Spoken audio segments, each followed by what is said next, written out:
Hello, a blessed day po sa ating lahat. Update po muli nitong isang material bonsaista na Ficus Long Island. Ganito lang po yung ginagawa ni bonsaista. Pinapawild po natin itong ating material at bago natin siya totally na tanggalin dito sa kanyang extension pot. Ayan, naka-extension pot po siya. Ayan. Pero nakalagay po siya sa isang driftwood. Isang style naman po yan. Hindi siya bato yung pinaglagyan natin, kundi isang driftwood. Ayan, pa-wild lang po muna ang ating halaman. Kaya nga po ang pagbobonsai is nangailangan ng mahabang pasensya. Ayan. Ito po wild na siya. Ang gagawin po natin dito ay didifoliate natin para makita natin yung mga kailangan ng tanggalin ng mga sanga. Kasi sa tagal nito dito 1.5 year ito, winworkshop po natin ito. Yan, to the glory.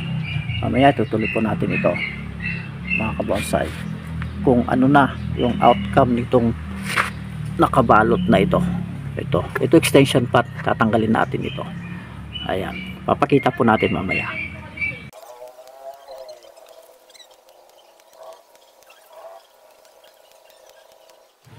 Ayan po, i-defoliate natin bago natin ituloy ang workshop para kitang-kita po, klarong-klaro yung canopy. Ayan, ito po. Ito po yung isang purpose ng total defoliation sa ating mga material. Ngayon, kitang-kita na natin yung buong canopy ng material. Ayan. Kung ano yung gusto mong tanggalin, makikita mo na. Hindi ka na manghihinayang, unlike doon sa covered pa siya ng buong dahon. Hindi mo talaga makikita. Kagaya nito. Ito, I plan to remove this. Itong pababa na to. Ito. At saka ito. At ang magiging forma niya is dito sa pinaka-apex niya, dito, ito siya. Pupormen natin pag ganito. Waway natin. Ayan. Kasi ito sa baba, kasi ito natatakpan na. Dito, ito. Itong part na to, itong first at second branch, back branch, natatakpan na. Nitong nasa taas. Kasi nung pangalawang workshop natin nito, hindi pa siya ganong kalawak yung canopy niya. Kaya ito siya ngayon. Ito hanggang dito. Usually kasi mga kabonsai, ang ginagawa natin is on racks yung ating mga material. Unlike ngayon, ito sa material natin na ito, sa driftwood siya. Ang accent niya is driftwood. Mga kabonsai. Kaya tatanggalin na natin to. Pwede na siyang tanggalin. Ayan. Ito yung nagsilbing humaharang doon sa ugat para mas lalong maalagaan niyang ayan. Ito tanggalin natin. Ayan mga kabonsai. Ayan. Ito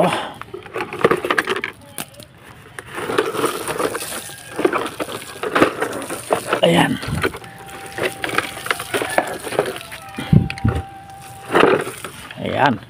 Ayan, kitang-kita na ngayon. Ito. Tapos babakbakin natin itong nakapalibot sa kanya ng mga media. Ayan. Titingnan natin kung ano yung pwedeng i-edit dito sa kanyang mga ugat. Ayan.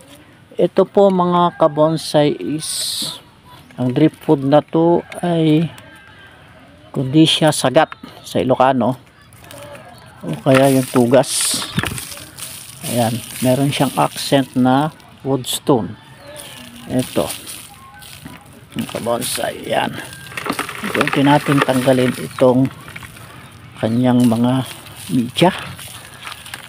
Ayan, ito siya para makita nyo po yung proseso kung paano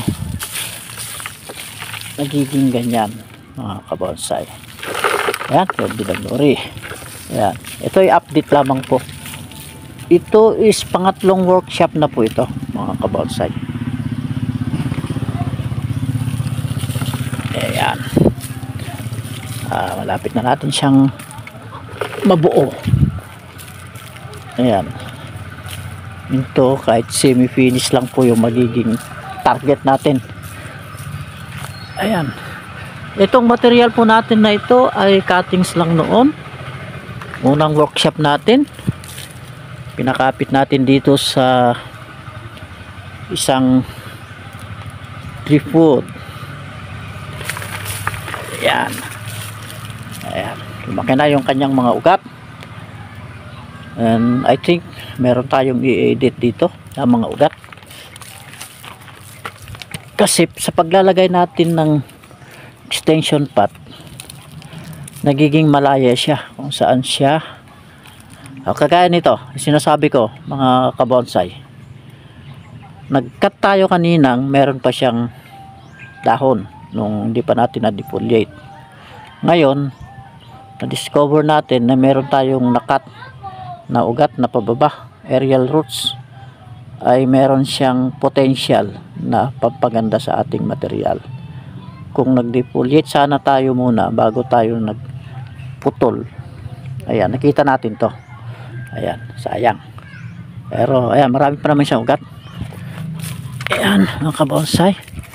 Ito. Ayan, subject for wiring ito. Pero edit muna ng kanyang mga sanga. Ayan, dito tayo. Dito malayo para kita natin yung magiging design. Ito, first branch. Magiging second branch. Pansin nyo, masyadong dikit. At ang magiging plan dito is either tanggalin natin itong isa at saka itong tumabon sa kanila. At ito yung magiging front view nya. Mamaya. Ito yung back branch, mga kabonsai. Ayan, to God be the glory. Maraming salamat po ulit. Ito yung pagbabagi po natin ng update ng ating workshop dito sa ating material na Picos Long Island, if I'm not mistaken.